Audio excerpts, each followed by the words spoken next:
Just putting a keyless entry into this Toyota Corolla 2000 model Seeker.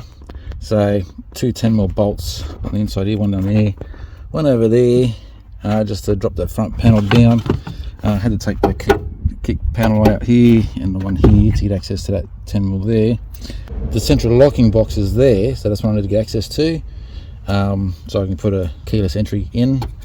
And so I need to get that out, so I'm going to get a flathead screwdriver to get access to the top there. So I'm going to push that clip over and slide that out.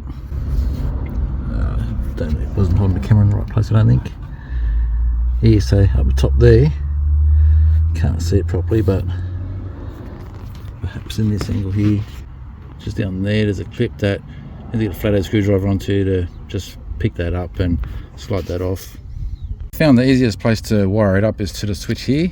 So the blue white trace is either lock or unlock, and the blue yellow trace is, you know, either lock or unlock. I'll find that out in a second. But this is the kit here, and it's a bit challenging to get up there with your hand and try and splice wires and whatnot. So I found this is a white trace, white wire with the red trace is power. So that's where I'm going to get my power from. I'm going to go to the earth points up here for the keyless entry, and earth is anywhere, so I'll get into it. Righto, so this one here, blue white trace or aqua green white trace, however you want to look at that, is the lock, and this one here, that's the unlock. So keyless entry kit I used here, it's just a cheap one from eBay. I've used them many times and I've never had a problem with any of them. Like my van, 13 years on, it's still got the same one I put in it. But you got to wire it up the earth, and then the two yellows go to earth as well, and that makes the two white ones your trigger wires. These two here go to the indicators, which I'll work out later, and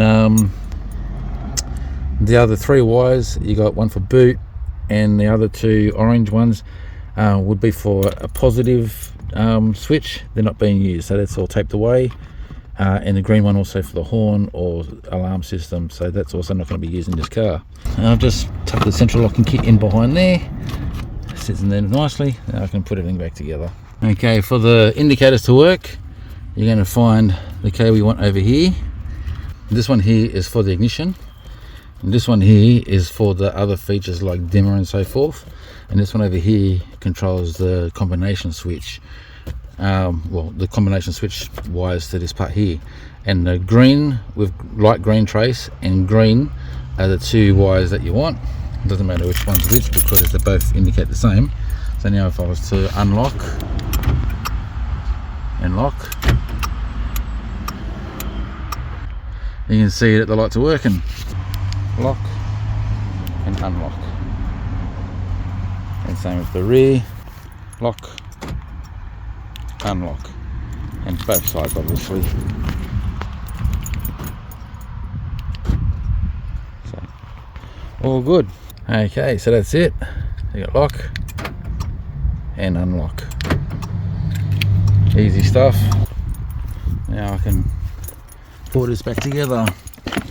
Now I didn't worry about going behind the fuse box and everything to make this any tidier. I mean, like it's just easy access. If I ever needed to reset the key fobs, I need to take the top off this, and there's a button that you press and you hold until the indicators flash.